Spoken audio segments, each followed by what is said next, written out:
Hey there, Internet. This here is going to be a run through of the Sonic Potions LXR digital drum synth.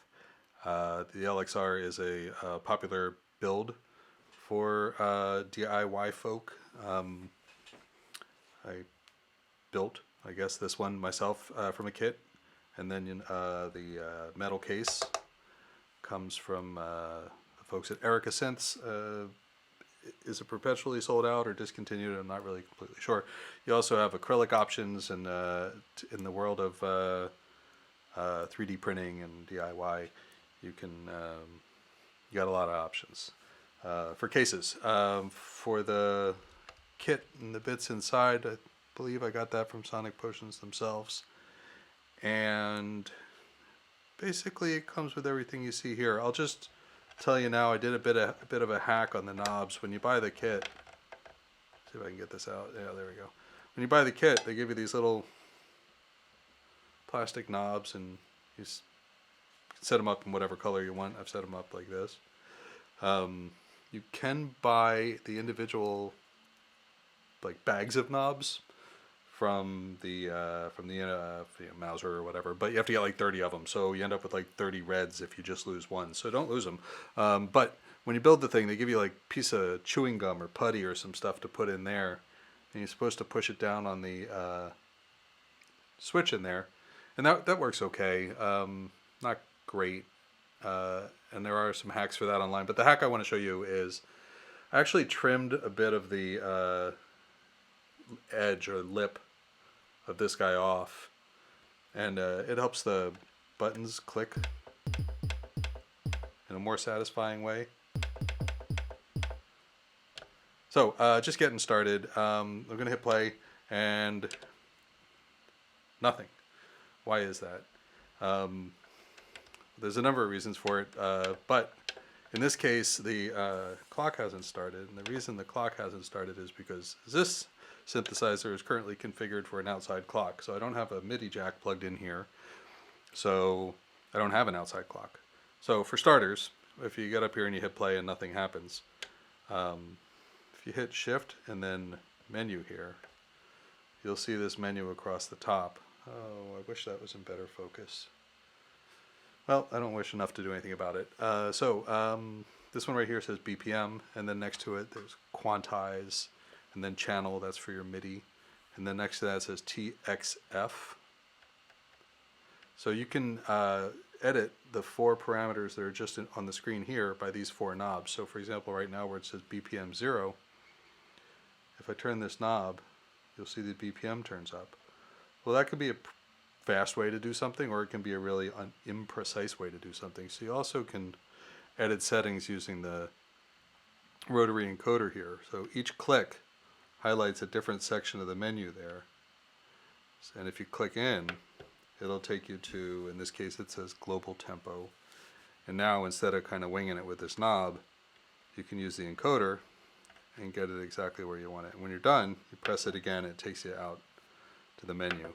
You can also just touch the knob and it'll take you out of the menu. So these are your quantize settings: 816, 32, 64.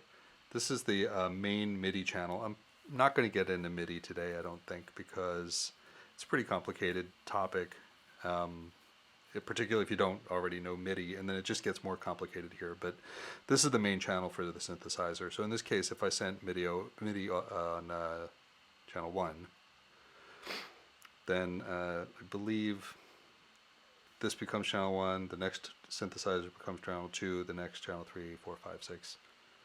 I may regret saying that later, we'll see. And then the transmit filter, this one here, that decides what you're going to send. Are you going to send program changes? Are you going to send notes? Are you going to send CC? And so you got P, R, N, and C. And as you scroll through it, it gives you different combinations of each one. So don't send anything, send notes, send whatever R is, CC, etc. So I'm pretty sure I had this at PR, but it doesn't really matter because we're not doing that right now.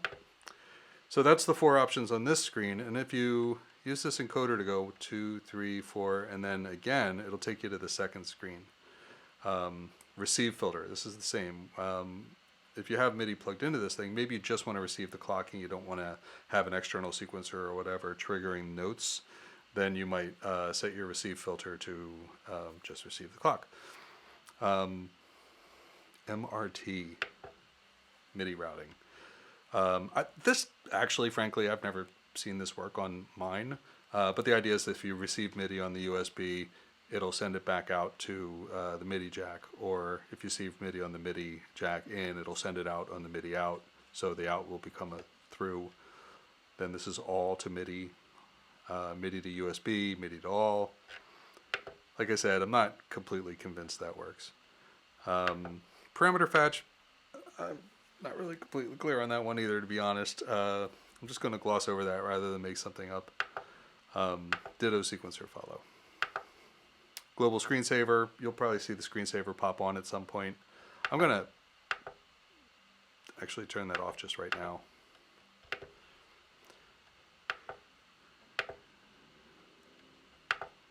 I probably should have started in an area I know more about.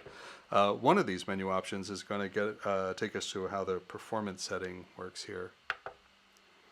Trigger out PPQ.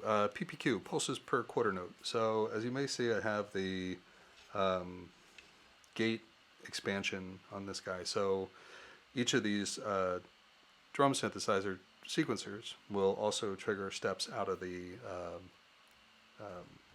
expansion there. The trigger out PPQ is just a clock function. So 16 PPQ means that it will send 16 pulses per quarter note, and then your device on the other side, if it's receiving a trigger for the clock, if that's set also to 16 per quarter note, then they'll run in sequence. 32 more pulses per quarter note. I'm a little sad there's no 24, because 24 is the one I actually use. I mean, I'll survive. But that. And then same thing for trigger out 2. There's actually 2 clock outs, and that's what that refers to. And 2 more things I don't remember what they do. Oh, there's a lot of things I don't remember what they do here. Okay, so that's the shift menu, and the reason we started here is because we wanted to take a look at that BPM setting. If you keep hitting the shift menu button, it'll take you through all the screens instead of rolling through them with the controller here. And that's kind of a rule throughout on the BC 3.7, Brendan Clark 3.7 firmware here. So as we go to like the mixer screen right here, for example, if I hit it twice, it'll take you to different panes in the menu. And you can get pretty quick with that. Yeah, anyway. So I'm just going to start right here on where it says voice. And did we set a tempo? We did, yeah. So now when we hit play, we should see the clock light tracing across the sequencer here. So there's 16 steps to the sequencer, and you kind of see the 1, 2, 3, 4, 1, 2, 3, 4. Those are your pulses. And just to prove this thing works, let's turn it up. I have drum synthesizer 1 chosen. I'm going to unmute it, and we'll get back to that in a minute. I have drum synthesizer 1 chosen. And then down here on the mixer button, you see it says the mixer the information is all up here. So we've got volume, pan. SRT is it's one of the bit reductions. I'm just blanking on which one it is. But basically it gives you a crunchier bit reduced sound. If you dial that towards 0 and up towards 255 or 254 is the native sound unreduced. This one right here, DRV, that's a drive, like a distortion. It also works like a second volume knob in a way. It changes the character, of course, but if you're not getting the mix you want, you may be able to play with the drive there. So I'm going to hit the second mix button here, and that takes you to the second screen. I'm going to hit it again. First screen, second screen. Right here it says out, and it says ST1. So your options there are stereo 1, which is, then stereo 2, which is here, and then left 1, right 1, left 2, right 2. So you can get four channels out if you want to have sort of a bass mix and a wide mix, or you know, like pick one of these as sort of a lead synth and run that out to its own mixer channel. For the most part, you know, I set them all to stereo 1. Unless I'm being fancy. My understanding, and are we going to mess with that right now? Let's mess with that right now. I'm going to turn up the volume here so that we can hear what's going on. And you see I just sort of turned it really quick to get it down to 0 again. So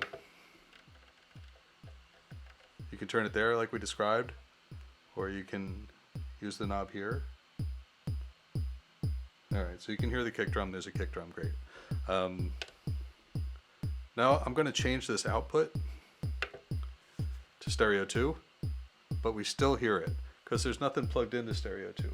And that's actually a good thing. That means you can have these set to stereo 2 and still and not have to go in there and edit your sounds if you can't figure out why it's not coming out. So if there's nothing plugged into stereo 2, it will just go ahead and come out stereo 1. So let me plug in something here, any old thing literally, and hear how it goes out because I have it set to stereo 2. If I set it to left,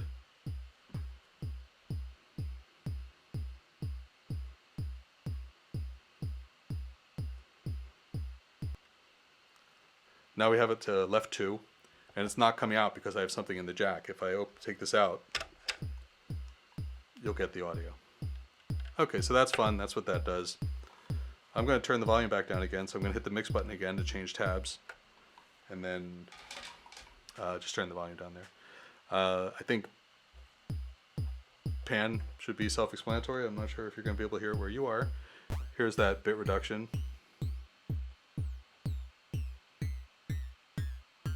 You get that sort of pitched effect.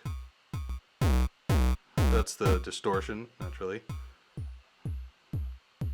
So you get a couple different ways to mess with the timbre, and I'm pretty sure these are all universal on all the synths as we come down the line here. I'm going to go to the second page. We already talked about stereo 2. Length.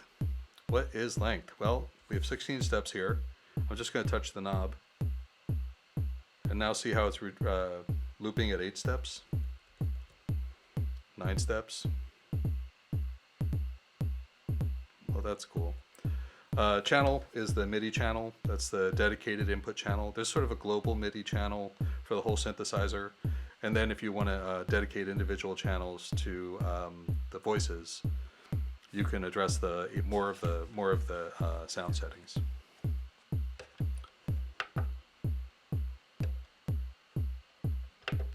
So that's the mixer. I'm going to turn it down a little bit.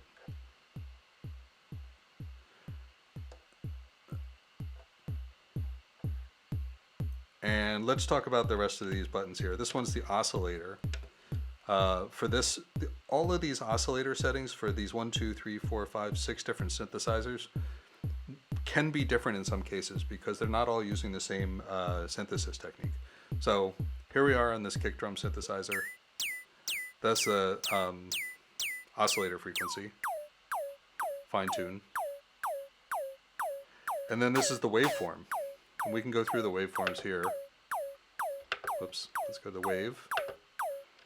Sine, triangle. Sine and triangle are pretty similar sonically. Saw, you can hear more overtones, more fuzziness. I forget what that one is. That one's noise, obviously. That's cymbal. It's actually a, if memory serves, that's a sample. AEG. What is an AEG? That's an envelope. So attack, decay, and then pretty sure that stands for slope. Yeah. So attack, you'll get like a, let's play with decay first. Decay is how long the sound plays for.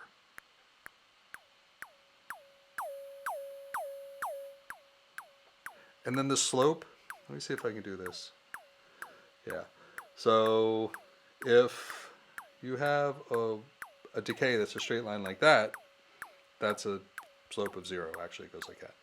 And then as you increase the slope, you're going to get basically more volume for more of your decay. So I'll go ahead and turn this knob, and it's pretty dramatic, so I'm going to turn down the decay first, and then turn up the slope.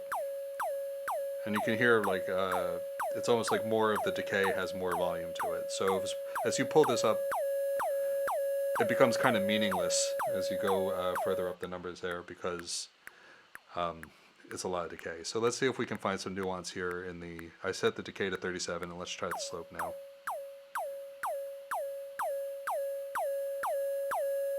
Alright, so there's that. I'm going to pitch this down a little bit.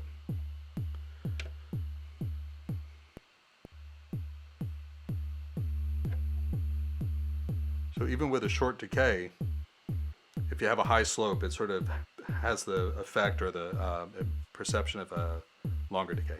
Alright, so let's stop messing with that. Here's a normal decay, and then we're going to play with the attack. And the attack is like turning the volume up slowly. So the higher you set the attack, the slower the volume is going to come up on this drum. So let's give that a shot right now.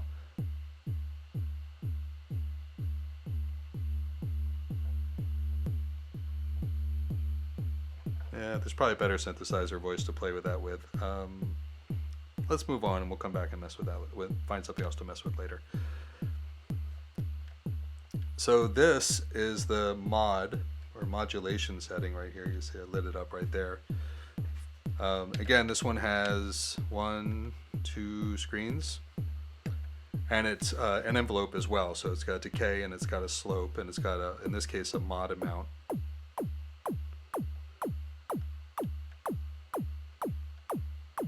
And then obviously that's being routed to the pitch by default, but we can also have it route to another value right here with this destination DST parameter. So let's maybe do it to something really dramatic. I'm just going through all the options here. Here's voice overdrive, and then here's voice volume. So let's do it on panning. We'll see how that goes. So this should, as I turn the amount up, push the pan to one side or the other. So let's find out together, shall we?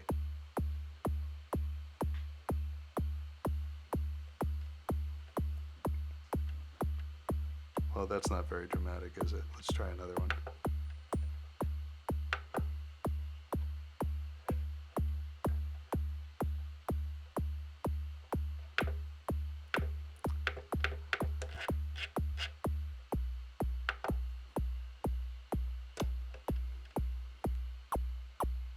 There you go. So that's just sent to pitch again. So this one is this one. Here, going to the pitch there.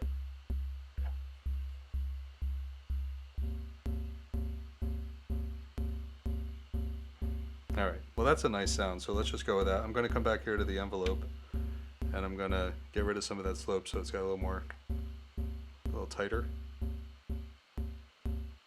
Because I think we're all going to get tired of hearing this. So that was the oscillator, that's the envelope. This is basically the second envelope. And now we're here at the FM, frequency modulation.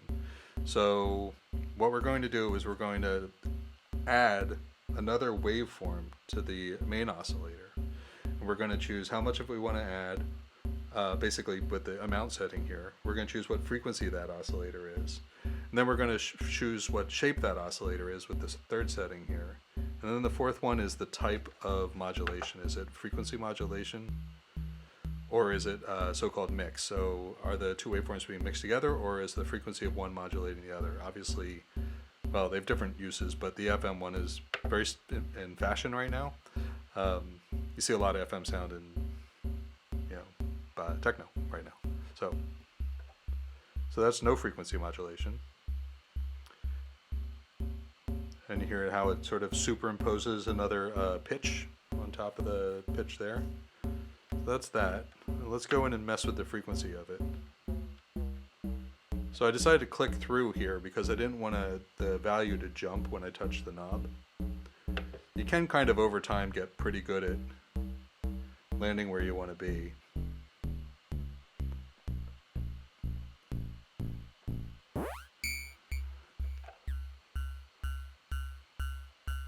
So that's FM. That's it being mixed in. That's the regular wave. That's the sine wave we're mixing in over top.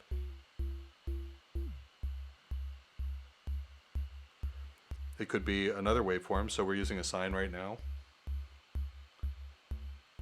Triangle has like a slightly more higher pitch content to it, or high frequency content to it.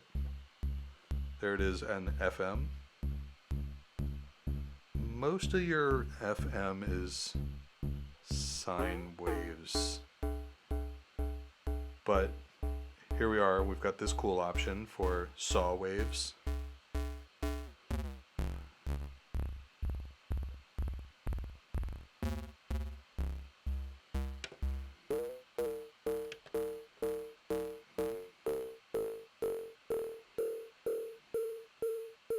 So I turned up the pitch of the oscillator so that we could hear the FM effect more. So here's the FM. We've got a very low frequency. And you hear it kind of warble.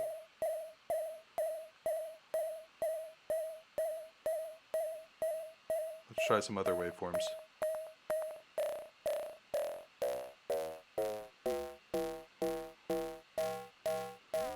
I really got to look up what that REC thing is. It's one. I think it's one of the waveforms. I just can't remember one of the sampled waveforms.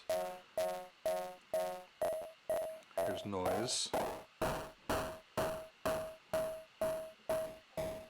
Basically, this thing will act as a second oscillator when you set it to mix. And then there's that cymbal sample again.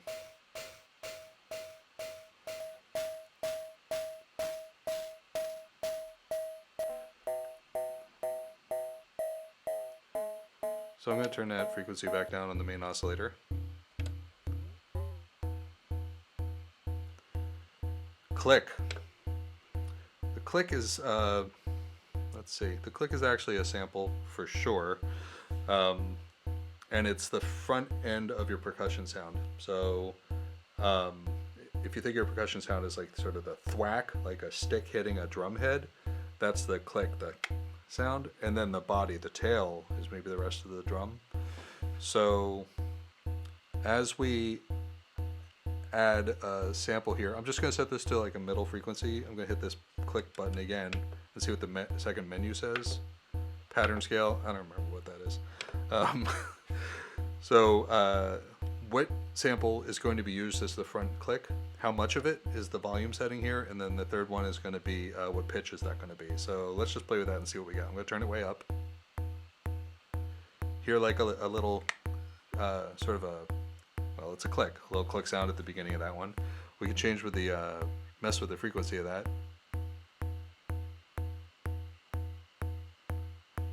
In headphones you might hear it, but if you're not in headphones, maybe it's not so dramatic. Let's try this guy and move to a different sample.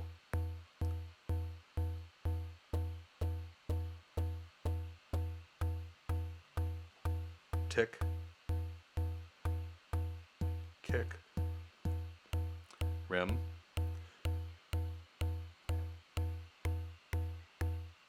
So it just sort of defines the start of the in this case, kick drum. Loop. Here it's got sort of a loop sound to it. This is just whatever samples were loaded on this thing when I loaded this project. Clap. And then another kick sample, etc. So that affects the front of the sound, if you will. So let's put a little click there. And then let's turn the pitch back down. And then turn down the FM a little bit. Now let's talk about the filter. You have a bunch of different filters. There's just one screen here. You've got your low pass filter, high pass filter, band pass filter, fancy band pass filter. It's a notch, so it's taking out a little tiny bit of audio. And then peak. And then low pass 2. So let's just mess with these. Low pass 2 kind of works like an equalizer, right? The lower I turn this frequency, the less high frequency audio is going to get out. and the more maybe the bass will be accentuated. But it's not really being accentuated, it's just kind of being made quiet, which is what this resonance knob is for. So whatever frequency I have this set for right now is at 20. If I turn up that resonance, it makes a peak at that frequency. So in addition to letting through all the frequencies below 20, it's also making 20 extra loud. It's making it louder. So as I turn this up, we're going to get that resonant effect. It's going to get kind of screechy, so I'll probably turn down resonance as we go. Hear that high-pitched bell? Oh, there it is. So that's basically the cutoff frequency of the filter right now, being accentuated. So is that useful? Yeah, sure. It depends what kind of sound you're trying to make. But where it's really useful is if we go from, instead of using a low pass or a low pass, I just changed it from low pass 2 to low pass.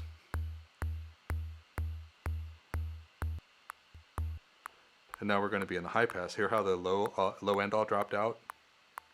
But you have that really gnarly sort of talk noise at the beginning. And you get that bell sound. So now this resonance, in the same way the low pass filter was really accentuating that 20, whatever 20 corresponds to on the filter, now the high pass is doing it. So you're getting like a little bit of bass where the bass is being boosted by the high pass filter instead of reduced by it. And you can really hear it here. So here it is with the high pass, with the high pass filter set to whatever 6 is, and the resonance turned way up. Let's turn the resonance down and see if the bass goes away, even though the frequency is turned all the way down. Yeah, so it's got less bass presence. I'm listening in headphones, so it doesn't necessarily come through as much for me, but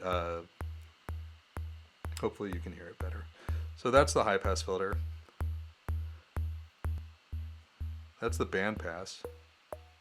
And now here the resonance, in addition to accentuating that point, is also kind of defining the width of the filter.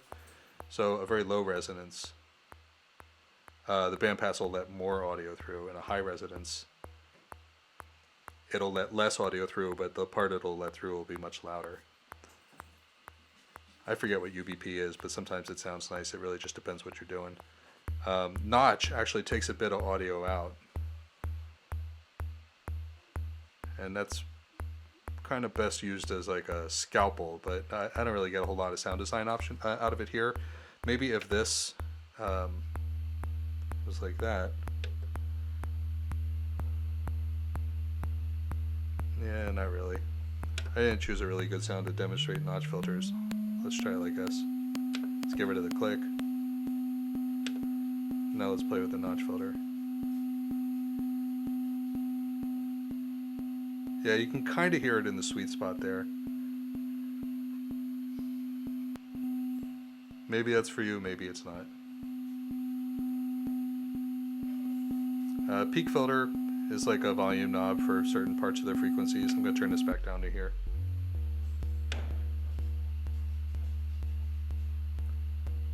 And then we already played with the low pass filter, which is the one that has that crazy resonance. What we haven't played with is drive, so buckle up. Let's just boost drive all the way up. So here's no drive and a little bit of resonance. There's a ton of drive. I'm going to make this shorter.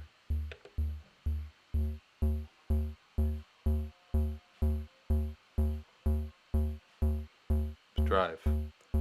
So that's one of your distortions. We'll talk about another distortion in a second. I'm going to leave this one on a little bit so we can... Here's the Lfo Low Frequency Oscillator. So what this does is it turns knobs so you don't have to. So same thing. How fast is it going to turn the knob? So low frequency oscillator goes up and down and up and down in the shape of whatever this is set to. So the speed of the low frequency oscillator from 0 to 127, and then sync. Do you want the oscillator to be synced to the main clock? So instead of being some random undulation, maybe it's a very explicit undulation that starts at the beginning of the bar and ends at the end of the bar, or 12 bars or 16 steps or 2 bars or whatever. That's what that sync is. Mod is the amount, so let's say we'll hook this up to a filter. In fact, let's just go ahead and get the filter really weird.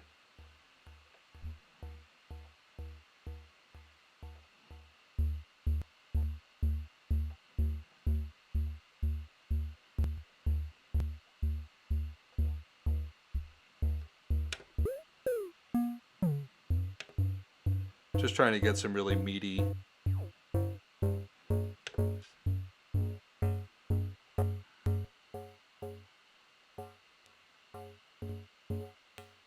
Alright, so we have some nice meaty audio to play with, so we'll hook up the LFO to the filter right now.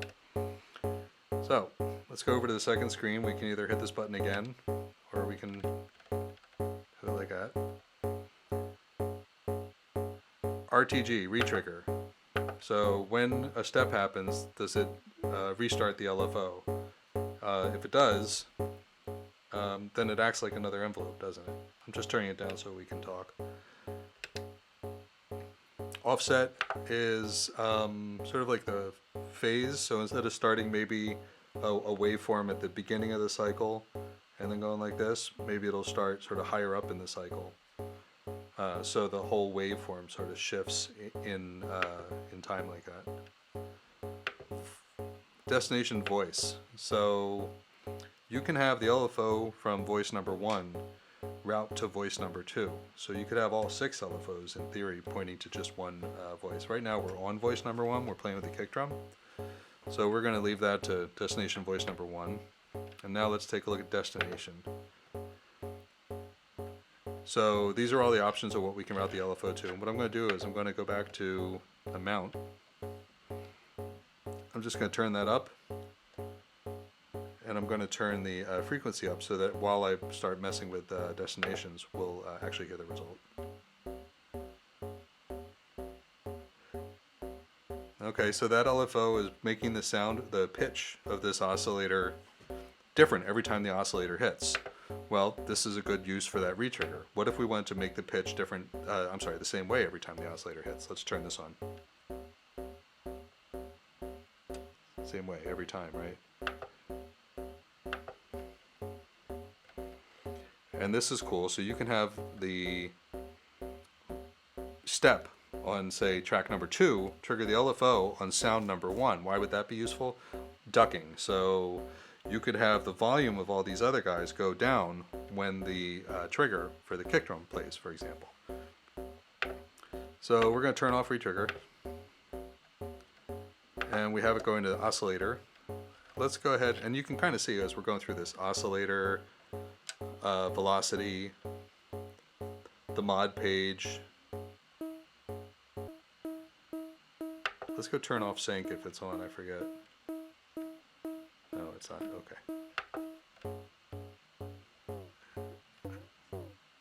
FM frequency, that's fun. I'm over here looking for filter, by the way. Filter frequency.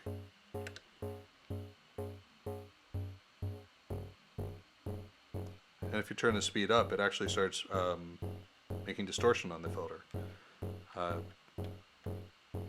Let's see what else we got here. I'm going to turn this back down because that's horrible sounding. Actually, let's just do this.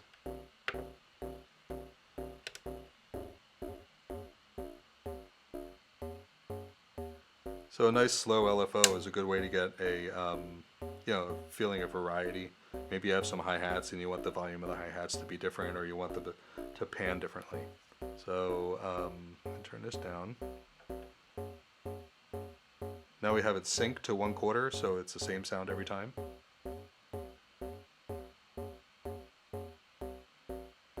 Two over 1, too slow to make a meaningful change on the audio.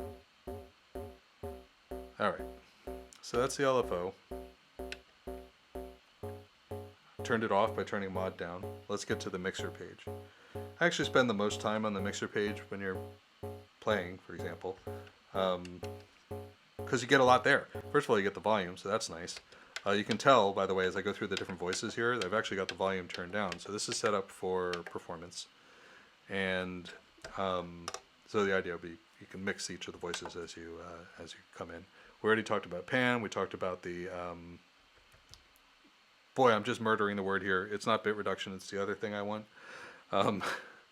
We talked about the drive, which acts like a volume, but also gives you like a dirty sound. Let me see if we can get a clean sound, and then here's our dirty sound.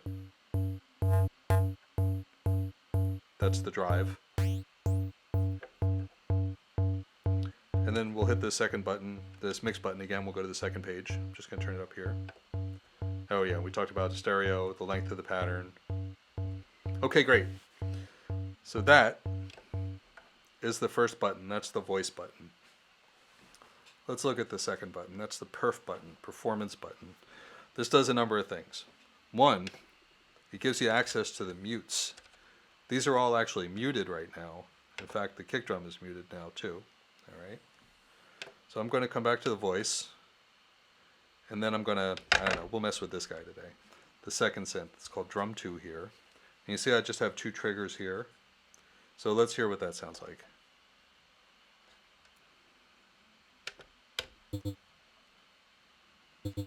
Okay. Those sound like Teen Spirit. Let's do this. Okay, so back to perf. I've unmuted this one.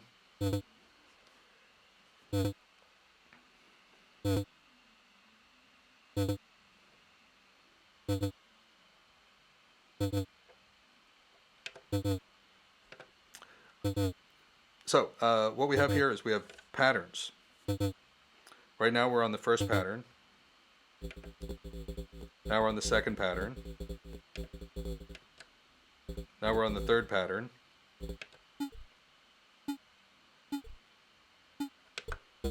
Fourth pattern. Nothing here on the fifth pattern. Nothing here on LFO, nothing here on the last pattern. So let's put a couple steps in. One step, whoops, one step, 2 step, 3 step.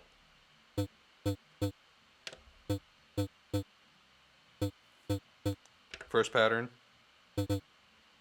last pattern. First pattern, last pattern. Empty pattern, first pattern. You get the idea. So let's unmute a couple of these. No volume, why? Let's go back to voice, select the track, select mix, select a volume.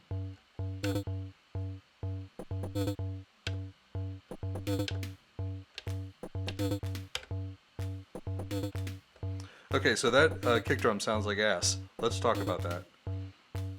I'm just going to stop this. The load save button. If you click load once, up here it'll say load kit, and then a number and name of the kit. You click it again, it'll say save kit, and the number and name, and OK. So we're going to load drum sound 1. So click this until it says load. And I don't want to load the whole kit, I just want to load the one drum sound. So with the encoder, if you push in, where you get these brackets now, if you push in, then you can move the mouse, you can move the cursor to a different location. So I'm moving it from drum sound 1, I'm sorry, from kit 1, up here to where it says kit, push in, and now instead of loading the kit, I can just load drum 1. So let's do that. I'm going to hit play. I'm going to come down here to drum 1. And we can actually go through and audition all the drum sounds in the kit. So I like that one. Click voice to get out of there. Maybe turn down a little bit. Come back here to perf.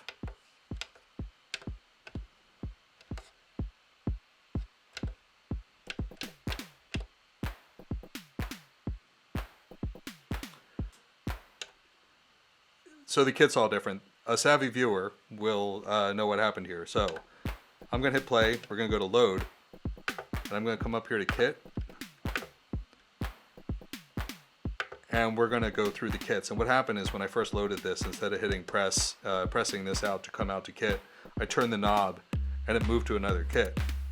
And those load right away, and that might be one of the global settings there. But So that's what happened, is I'd actually reloaded my whole kit, and then I went and reloaded another drum. So let's listen to that. Reloaded the kit. On this kit, I have all my volumes turned down, so let's turn those up.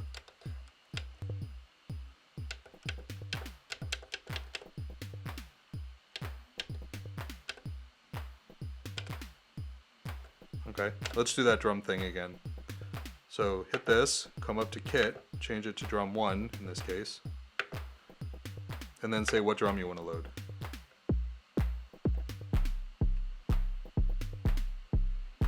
So that's cool.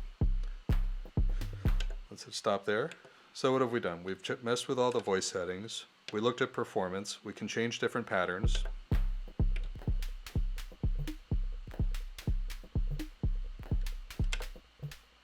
We can mute drum voices.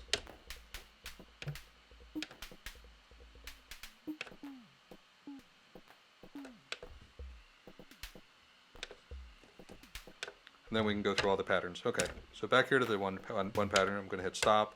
I'm going to unmute the kick drum. What else is under performance? Oh yeah, these guys. These are gnarly. So this is that bit reduction thing I'm blanking on the name of. This is Morph, and these are macros, and the macros are cool. Back in the main menu, remember where it was shift? Yeah, that. Hold that thought. So hit play. SRT does a bit reduction on the whole mix.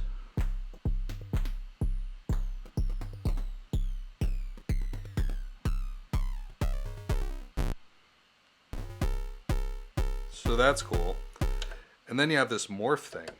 And Morph takes all the settings in your kit, and then there's another kit, and it slowly crossfades the kit you're on to the kit you're going to morph to. And we haven't gotten to those menus yet, but we will. So we're going to hit play, and then we're going to mess around with the morph knob. This is one kit, and then this is the kit we're morphing to.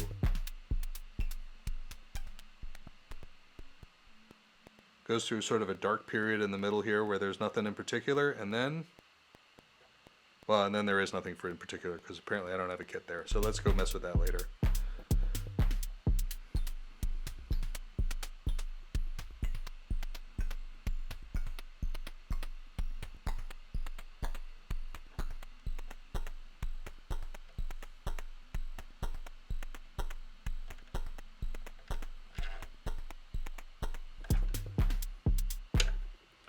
Okay, so that's fun. So that's performance. Now let's talk about step.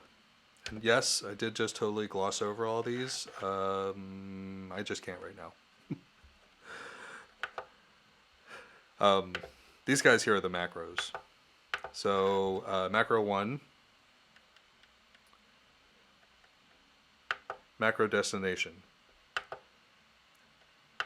macro destination amount. So in this case, our macro destination was voice sample rate. Let's do pitch, voice 1 pitch.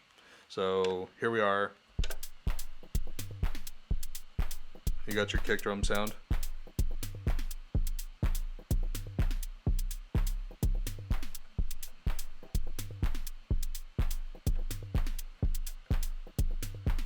I feel like I'm not getting what I want there.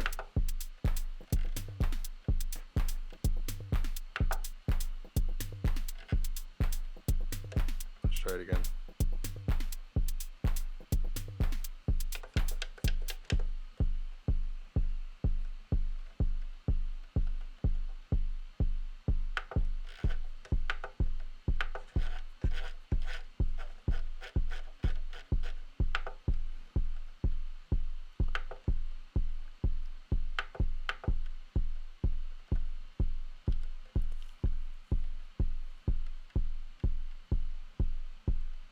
You can route it to your filter frequency, say how much turning the knob changes the frequency of the filter.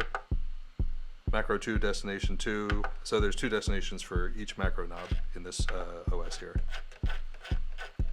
Let's just set them to something.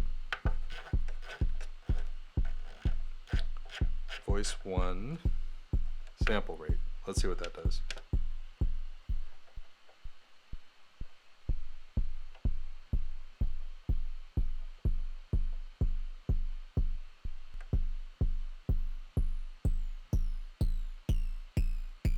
So if you want to get super purposeful about your macro settings, you can basically build in breakdowns by just using this these knobs here.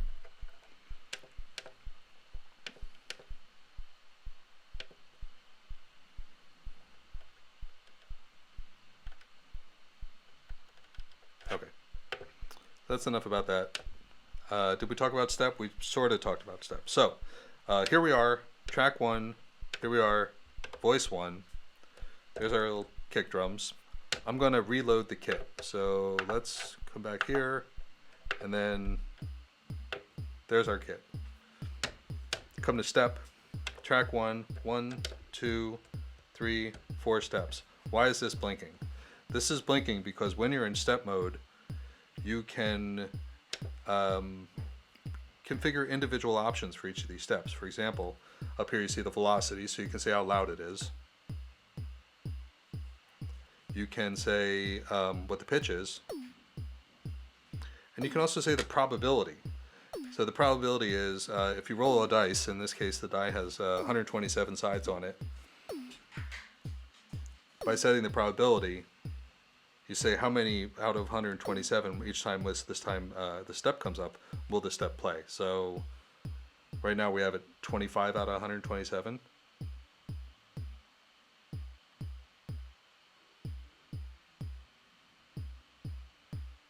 Kind of waiting for it to be one in about 5 or 6. There it is. And as you turn the probability up, the more likely that's going to play. Right now it's 112 out of 127. Let's set it to 90. So it should play like what, half of the time thereabouts, right? So I'm going to turn that all the way up because nobody likes a kick drum that only plays part of the time. And I'll turn this pitch back down to D sharp 5, I guess. Great. And then when you hit this button again, you can actually configure individual automations for a given step. So for this step, we can have, I'm going to click into this first menu option here.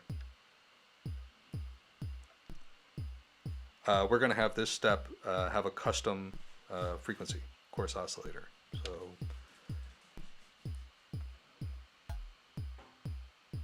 whoops, I cheated. Let's try again. Value. So how much is that oscillator frequency going to be different for this step?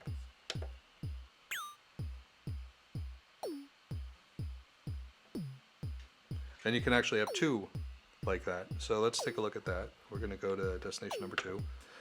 So auto destination number 2, that's where we are.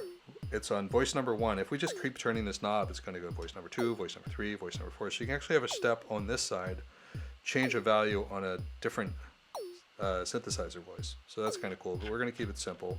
We're going to set it to voice 1, overdrive, and then we're just going to turn this knob up. Ready?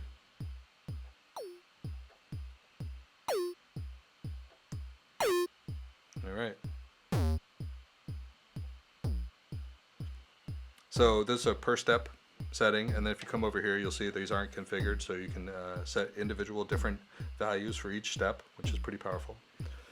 The other thing you can do is you can create rolls, because in step mode 1, 2, 3, 4, 5, 6, 7, 8 all become sub steps between this guy and the one next to it. So let's look at that. This guy's blinking. I'm going to hold down shift,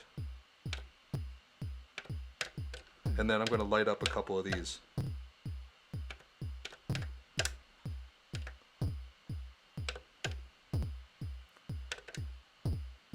You hear the multiple hits there?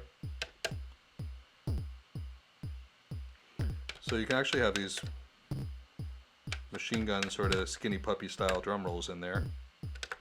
So that's cool. Sub steps, per step options. Come back here to voice, mute it, put the trigger back in. Those step options are still there. They're actually stored with the step. And in fact, if we want to create a substep here, so let's see if we can figure out how to do that. You hear the double hit. I'll make it more obvious.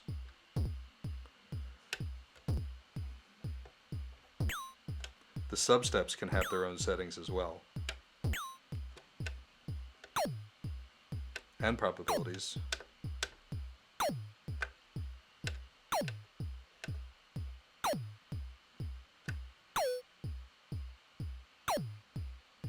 Neat, right? So let's get rid of this guy.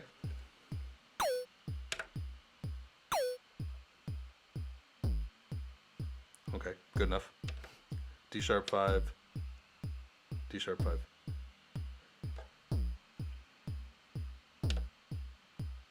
Don't forget we added a bunch of extra pizzazz to this guy, so I'm going to turn that off.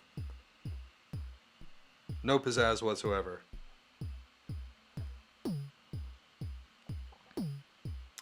Where are we? So we did the voice, we did performance, we did step, we talked about load and save, we did shift, load, save to get to the menu where that BPM is. We have all our synthesizer voices here. Let's go to performance and then mute the drum and then unmute the hi-hats. Let's go see what the volume on those is right now. Okay, so so the difference between hi-hat 1 and hi-hat 2 is this the so-called, well, you can set them up any way you want, but it's the decay. So you see the attack and the decay and the slope. So for the main hi-hat or the closed hi-hat, that's decay 1, and then for the open hi-hat, that's decay 2. So the decay 1 is set to 3 for the closed hi-hat, and then you see this guy just triggers every once in a while here. Can you hear that okay? Now you can. Coming back to the envelope, you can hear these guys have slightly longer steps. I'm just going to crank that up.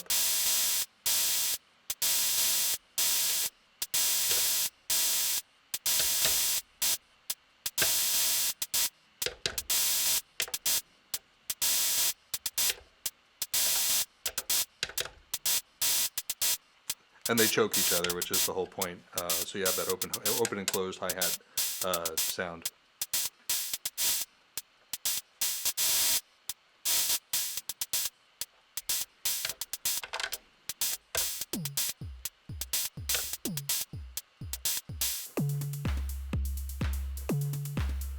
Alright, so that is atrocious. Let's go to a different pattern. So performance. Much better. Let's see, where are we? Let's talk about some menus.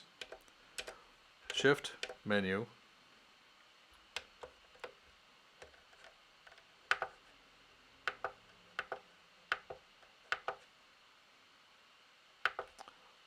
I don't know that one very well. So let's not talk about the menus. Let's see, if we come back here to here. Let's see if we can salvage that kick drum. Clear track. Yes. And then we could just put the steps back in. So shift copy here. It says clear track right there, and if you say yes, that'll delete all the automations and all the other junk and craziness that I put in for this sequencer. So now all the steps sound same again. That might be enough for right now. There are, oh, you know, the other thing I do is I actually save my all. So if you come to load and save, basically you can save the sequencer patterns, you can change the synthesizer settings, you save all your options and your preferences, that tempo and the BPM and the rest of it. You can save them into slots here. So when I boot this thing up, I actually start by loading my project. So let's do that. We'll see how terrible that sounds. Hang on. All right. Just going to turn it off. I'll turn it on. BC37. I'll turn the audio back up. So if you go to load, in this case all,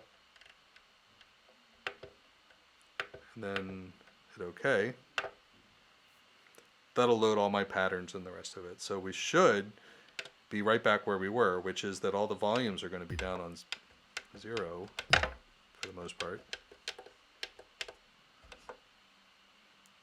And in fact, in my case, it's not going to play because I'm usually hooked up to an external clock. So Shift, Menu, set the BPM to something.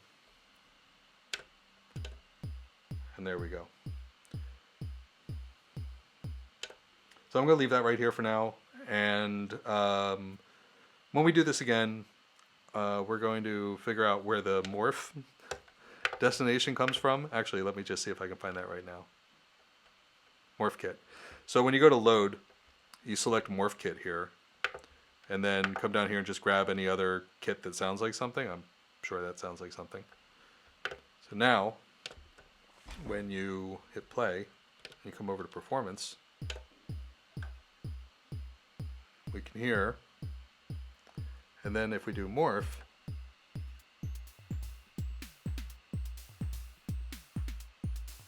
you can hear the other kit start fading in.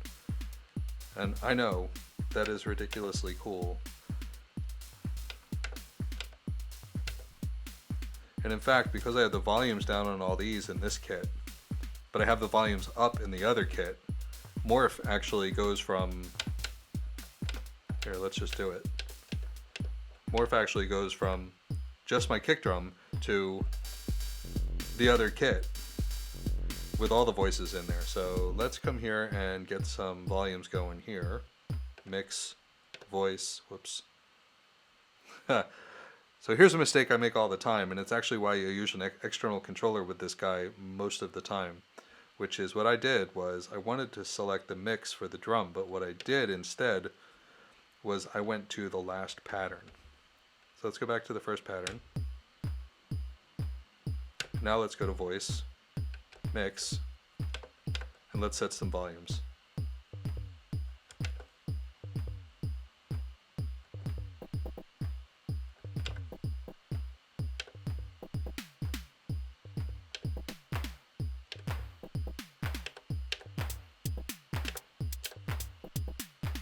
Okay, so that sounds good.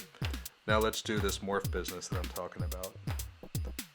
One kit to the other kit.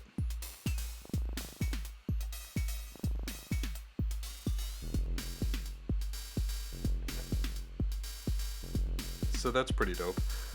Also dope is using that in combination with this bit reduction jobby here. So let's turn this down until we can really hear it.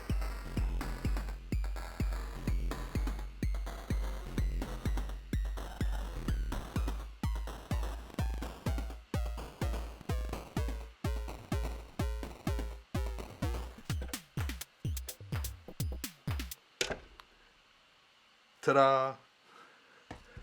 So, questions in the comments, I guess. There were a couple things I glossed over because I couldn't remember what they were.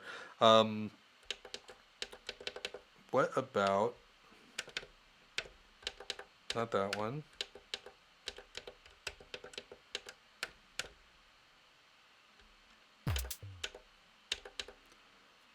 One of these... Let me see if I can get this right. No. No.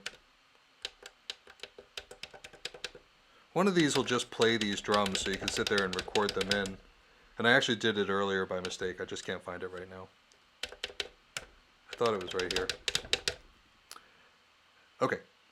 Thanks for listening. Let me know if you have any questions. The purpose of this video really is to get it over with already. Really, there aren't any that I can think of way too long and also very wordy LXR drum synth feature run-throughs. There are certainly better qualified people to do them, and I hope you watching this video take that as a challenge to do some better lighting and maybe better composing. So thanks for listening, and talk to you later. Bye.